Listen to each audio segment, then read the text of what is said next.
everyone, it's Desiree, and I am here with another Scrapping for Less design team project. But this one's kind of interesting because I learned something. We learn something every day.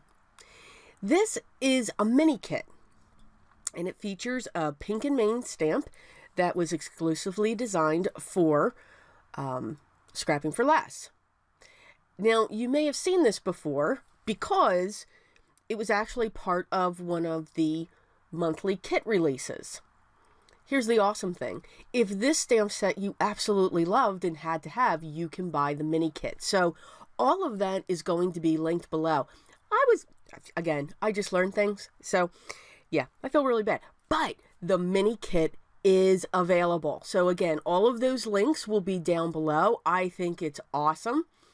But I would suggest to subscribe to the kit, because there's some awesome things that are coming out. So keep an eye out, of course, as usual. But you can see these are all the items that you're going to get in the mini kit.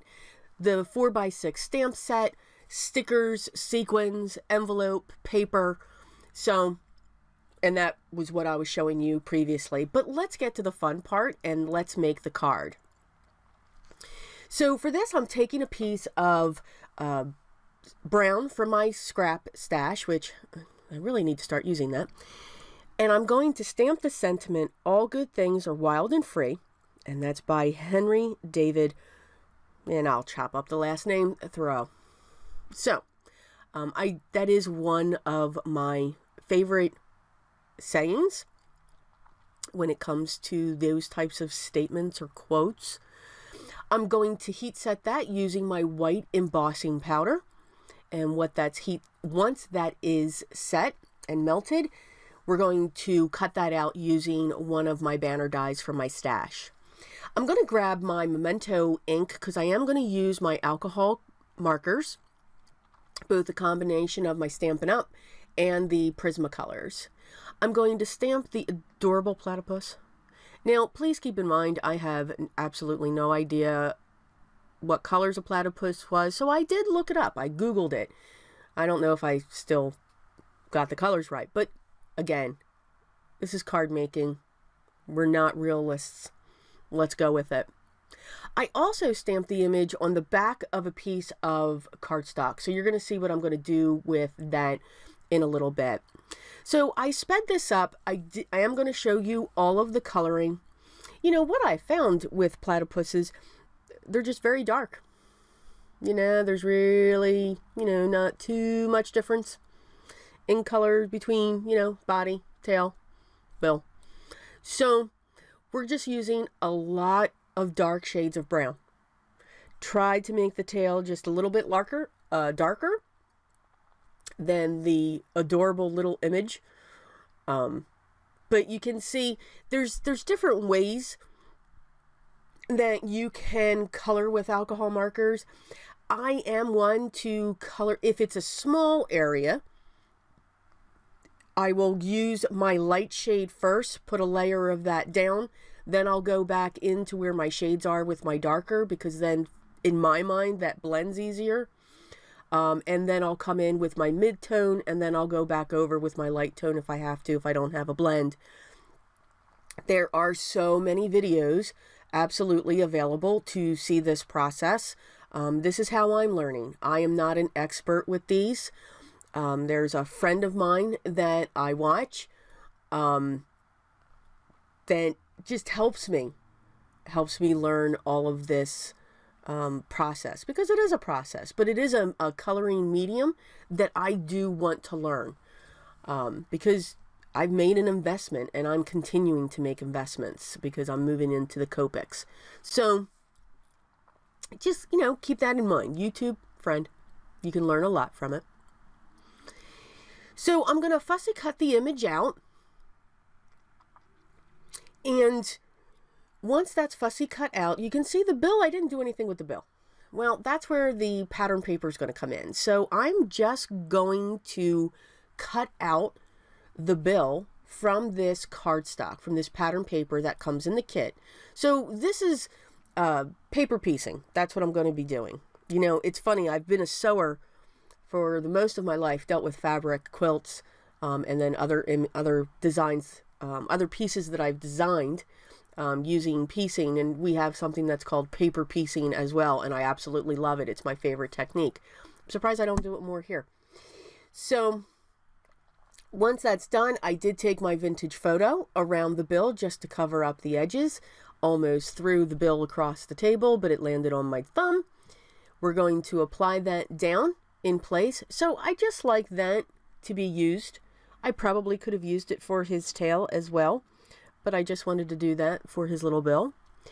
I am going to adhere the panel from the pattern paper that we get. I used a stitch rectangle die for my stash, and I'm going to put that down on my standard A2 size 4 1/4 by 5 1/2 card base.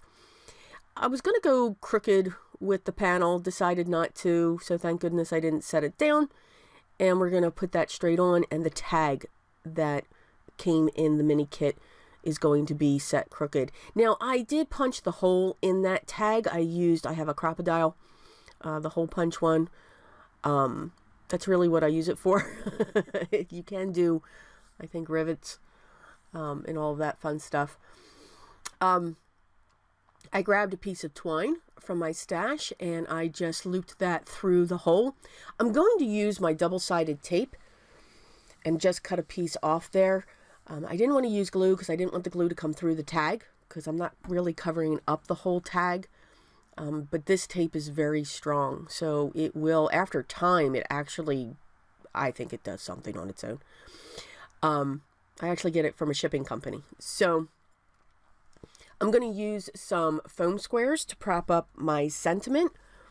And just before I set that in place, I realized there were some more stickers that I wanted to use that came in the mini kit. They're almost like, it's really cool because they're kind of like torn at the ends, or made to look like torn, so it's made to look like washi tape. So I thought that was really cool. So I'm going to pull a couple of those up, just put it underneath the back corner or the bottom corner of the tag. And then I'm going to set my sentiment on top of that. And then my little platypus is going to sit right on top of that. And of course, you know, you got to play, do you want the tail to come over the sentiment? Do you want it to go under the sentiment? And that was still going through my mind. I'm going to add some liquid glue to the back of the Great Outdoors sticker. Even though it's a sticker, I don't think it would have adhered to the fabric. So by adding that liquid glue, it's going to give it a double adhesion so that it sticks to the tag. So in case if it's in transit, it won't fall off. I also use my liquid glue to set my little platypus in place, and I'm going to use one of my small glue dots to adhere down the string from the tag in place as well, so that that's not flopping all over the place. I grabbed my black glaze gel pen just to highlight. Believe it or not, you can highlight with black, but just to make the eyes stand out just a little bit more. When we color, sometimes they get a little faded. And that is our project for today, for Scrapping for Less. I hope you enjoyed it. If you did, hit that thumbs up. If you haven't subscribed yet, please make sure you do. There's so many wonderful designs that will be coming out and released on a regular basis. The products that I used here will be linked down below, along with signing up, or their blog, so that you can sign up to get releases when they do post, so that you're always in the know. They also do have an online shop. I will link to that as well, so in case you're looking for something specific, I'm sure you'll be able to find it there. If you have any questions or comments, please leave them down below and I'll get back to you as soon as I can.